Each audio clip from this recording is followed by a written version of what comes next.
Web design এবং development শেখার এই জার্নি শুরু করার পূর্বে আমাদেরকে ইনশিওর করতে হবে যে আমাদের মেশিনে কিছু কিছু টুলস অলরেডি সেট আপ করা আছে। আপনি যে কোনো ডেভেলপমেন্ট শিখতে গেলেই এই টুলসগুলো প্রয়োজন পড়বে। তো ওয়েব ডেভেলপমেন্ট শিখতে গেলে আমাদের কী কী দরকার পড়বে? আমাদের অনেকগুলো টুলসের দরকার পড়বে। তো কিছু টুলস আছে যেগুলো আমরা পরবর্তীতে যখন দরকার পড়বে তখন ইনস্টল করব, কিন্তু কিছু টুলস আছে যেই টুলসগুলো আমরা ইনিশিয়ালি ইনস্টল করেই কাজ শুরু করব, যেগুলো আমরা জানি যে আমাদের লাগবেই। তার ভিতরে সবার প্রথমে সেটার নাম হচ্ছে ব্রাউজার। ইয়েস, আমি জানি আপনারা কোনো একটা ব্রাউজারেই এই ভিডিওটা দেখছেন, কিন্তু তারপরেও ব্রাউজার খুবই গুরুত্বপূর্ণ এবং অনেকের কাছে স্পেসিফিক ব্রাউজার নাও থাকতে পারে।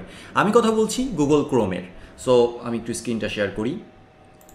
আমি কথা বলছি গুগল ক্রোমের। অনেকেই গুগল ক্রোম পছন্দ করে না, কারণ এটা র্যাম হাংরি। অনেকেই পছন্দ করে মজিলা ফায়ারফক্স, অপেরা বা আদার যেসব ব্রাউজার রয়েছে সেই ব্রাউজারগুলো। কিন্তু ডেভেলপমেন্টের খাতিরে আমি সবসময় আপনাদেরকে সাজেস্ট করব গুগল ক্রোম। আপনি অন্য কোনো পারপাসে গুগল ক্রোম ব্যবহার করেন আর না করেন কিচ্ছু যায় আসে না, কিন্তু ডেভেলপমেন্ট করতে চাইলে, বিশেষ করে ওয়েব ডেভেলপমেন্ট করতে চাইলে strongly suggest Google Chrome. So Google ক্রোমে চলে যান, গুগল ক্রোম লিখে সার্চ করুন। এই যে প্রথম যে লিঙ্কটা আসবে সেই লিঙ্কটাতে ক্লিক করবেন। ক্লিক করার পরে এরা আপনাকে ক্রোমের অফিসিয়াল পেজটা দেখাবে এবং এখান থেকে ডাউনলোড ক্রোম। এটা ছোট্ট একটা ফাইল, এই যে এই ফাইলটা ডাউনলোড হবে, এখান থেকে রান করবেন।